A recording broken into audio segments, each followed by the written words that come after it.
Ces dernières heures, deux gros mastodontes du Nasdaq ont publié leurs résultats, Tesla et Netflix, des comptes trimestriels et des résultats donc qui n'ont pas, c'est le moins qu'on puisse dire, provoqué les mêmes réactions des investisseurs. Bonjour Philippe. Bonjour David. Philippe Escande, éditorialiste au Monde. Si je résume, Tesla baisse ses prix et voit ses bénéfices s'étioler, s'effondrer. Netflix augmente les siens, gagne des clients. C'est pas du tout la même histoire, c'est pas du tout la même trajectoire. Non, alors ce sont deux boîtes assez comparables finalement, hein, parce que ce sont deux sociétés, deux startups californiennes, hein, qui toutes les deux dans leur domaine ont créé un marché et le dominent encore aujourd'hui. Mais les trajectoires sont un peu différentes aujourd'hui parce que Tesla est confronté à une concurrence de plus en plus vive et pour consolider l'avance qu'il a, hein, c'est le premier vendeur de voitures électriques au monde, et bien pour consolider cette avance, il a cassé les prix depuis le début de l'année de façon à laisser loin derrière la concurrence.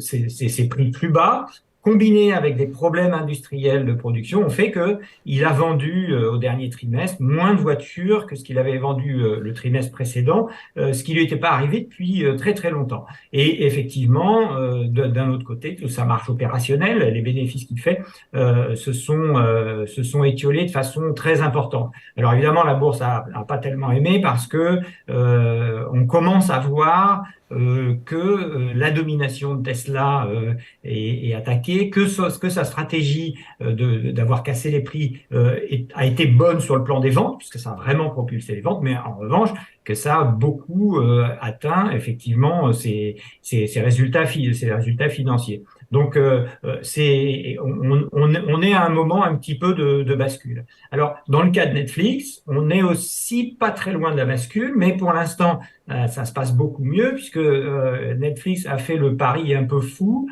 d'augmenter ses prix de façon considérable, tout en cherchant à débusquer on va pas vraiment dire les fraudeurs, mais tous ceux qui partageaient leurs comptes avec leur famille, leurs amis, leurs cousins, etc. Hein. Il y a beaucoup de gens qui étaient dans ce cas-là. Eh bien, à tous ces gens-là qui partageaient le même compte, ils ont envoyé des messages en disant, bah, soit vous vous abonnez, soit vous pouvez plus regarder Netflix. Et étrangement, cette combinaison à la fois d'obliger les gens à payer, ceux qui voulaient regarder, et puis aussi également une augmentation des prix, mais considérable, de l'ordre de 20%, bien supérieure à l'inflation, eh ben, au lieu de faire fuir les clients, ils ont gagné plus de clients, ils n'ont jamais gagné autant de Quasiment clients 9 depuis. millions. Hein.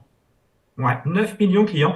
Et alors ça, évidemment, la bourse a applaudi parce que son quand même le cœur de son analyse, c'est quand même son obsession, c'est la croissance. Et évidemment, là, Netflix a réussi à démontrer, alors que tout le monde se disait ça y est, c'est fini, on peut pas avoir beaucoup plus d'abonnés, ils en ont maintenant 247 millions, c'est considérable, ils peuvent pas aller plus loin. Ben là, ils ont démontré qu'ils pouvaient aller plus loin. La question, c'est est-ce que ça va se poursuivre ou est-ce que c'était juste effectivement un coup très conjoncturel qui est dû justement à cette chasse à ceux qui se partageaient les mots de passe. Il y a un paradoxe quand même par rapport à ce qu'on apprend en économie, à l'école notamment, de voir comme ça deux boîtes avec des trajectoires différentes, l'une qui baisse les prix, qui va mal, l'autre qui les augmente et qui cartonne. Oui, alors ça, c'est effectivement un paradoxe. On peut penser que quand on augmente ses prix, évidemment, on va peut-être faire plus de marge, mais on va vendre moins. Et puis, quand on les baisse, on va en vendre plus. Alors, cette contradiction, ce paradoxe, il est apparent. Ce qui est vrai quand même, c'est que Tesla n'a pas baissé ses prix parce qu'il en était obligé. C'est plutôt des prix prédateurs. C'est-à-dire que, en fait, il est dominant et il casse ses prix pour pouvoir écraser la concurrence. C'est ce qu'a fait Amazon, c'est ce que font beaucoup de sociétés d'Internet, qui est de dire je casse mes prix ou je fais du gratuit pour avoir de la croissance, pour avoir un volume, pour avoir une base de clients énorme. Et à partir du moment où je suis dominant, à ce moment-là, je remonte mes prix. C'est ce qu'a fait Amazon et c'est ce qu'est en train de faire Netflix. Netflix, c'est quand même au départ, ça coûtait pas grand-chose l'abonnement Netflix et donc tout le monde a été abonné. Et puis ils ont su les retenir avec leurs investissements dans la production, etc. Ils ont su les fidéliser. Et aujourd'hui, ils sont, comme on dit, price makers, c'est eux qui font le prix. Probablement, Tesla, maintenant, va avoir de plus en plus de mal à être price maker, d'où effectivement la baisse des prix, parce que ils sont confrontés à une concurrence qui est très rude. Mais dans le cas de Netflix, effectivement, ils ont augmenté les prix de façon très importante, mais ils sont aussi confrontés à l'arrivée de la concurrence qui est très importante. Hein. Tous les grands studios d'Hollywood se sont mis à faire du streaming, et donc la partie va commencer à être difficile. Et d'ailleurs, on voit qu'il investit de façon considérable dans la production en Ouais, ce c'est moment. ça. C'est-à-dire que pour les deux, effectivement, il y a une avance, il y a un leadership, il y a une avance évidemment dans l'électrique, vous avez raison, pour Tesla et dans les programmes pour Netflix, mais il y a des concurrents chinois pour Netflix, pour Tesla, et vous avez raison, il y a Disney, il y a Warner, il y a Paramount. Ça veut dire aussi beaucoup des milliards d'investissements pour conserver cette avance qui pesera peut-être aussi pour le coup sur la rentabilité. Oui, ça veut dire que probablement l'un et l'autre ont mangé leur pain blanc.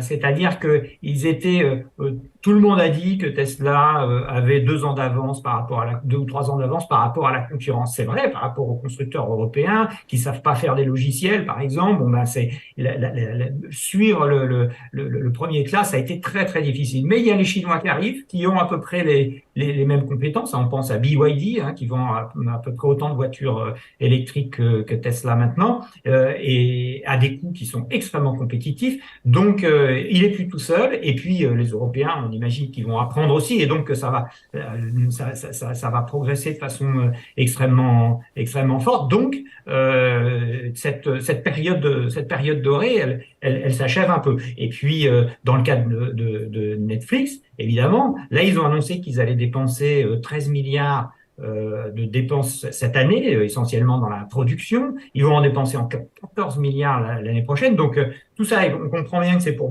pour garder son avance, mais ça va lui coûter tellement cher qu'au bout d'un moment, il y aura une équation financière qui sera très difficile parce qu'il ne peut plus beaucoup augmenter ses prix comme il l'a fait au risque de perdre l'essentiel de ses clients. Donc, ils sont à un moment de bascule.